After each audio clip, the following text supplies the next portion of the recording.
bahwa menghadapi pilkada di NTB dengan figur-figur yang tampil sekarang ini baik di kabupaten maupun di tingkat provinsi, maka kita para pemilih ini harus cerdas dalam memilah dan memilih siapa yang akan kita pilih di dalam pilkada ini. Siapa yang kita pilih sebagai bupati, siapa yang kita pilih sebagai gubernur. Saudara-saudara betul-betul harus memperhatikan dan mencermati visi, misi dari para calon itu. Apa sih yang diprogramkan oleh para calon itu. Jadi itulah yang kita harus dengarkan di dalam kampanye mereka. Sebab ada kadang-kadang calon gubernur, calon bupati yang visinya terlalu utopia, ya menghayal. Nah kalau dia menghayal itu dia bohong itu. Jangan pilih lah. Ya, jangan pilih.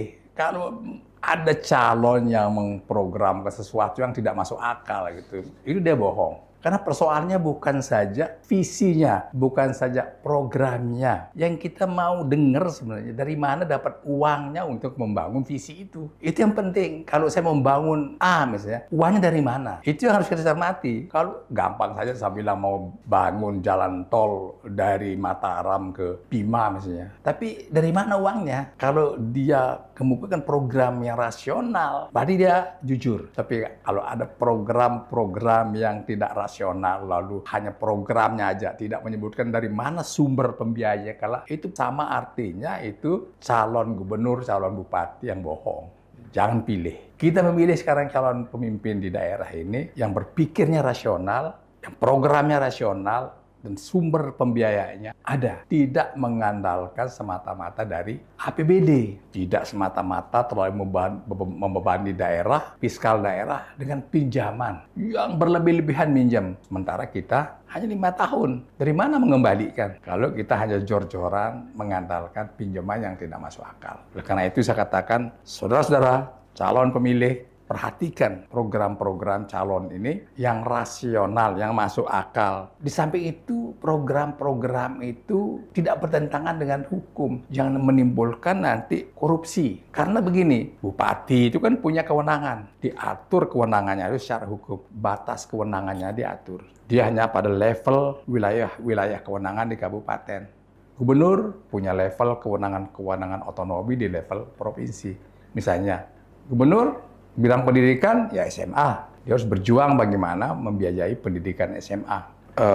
Wali kota dan bupati, dia punya level program bagaimana pembiayaan pendidikan di level SMP. Nggak bisa bupati memprogramkan lewat APBD mengirim orang ke luar negeri beasiswa untuk pendidikan tinggi. Karena itu bukan domain kewenangan bupati. Mempergunakan APBD untuk mengirim orang sekolah ke luar negeri oleh bupati itu bukan wewenangnya. Itu wewenang pusat. Kalau diprogramkan lewat APBD, itu potensi penyalahgunaan wewenang. Bisa korupsi. Oleh karena itu, kita cermati program-program itu, visi misi itu yang tidak bertentangan dengan kewenangan, tidak bertentangan dengan hukum, ya. Jadi programnya apa, sumber dana dari apa, punya kewenangan apa tidak. Itulah yang kita para pemilih ini cermati. Karena sekarang ASN boleh menghadiri kampanye, bukan berkampanye. ASN boleh menghadiri kampanye untuk melihat visi misi calon kepala daerah kita. Sehingga kita tidak salah di dalam memilih. Demikian sesi kedua ini.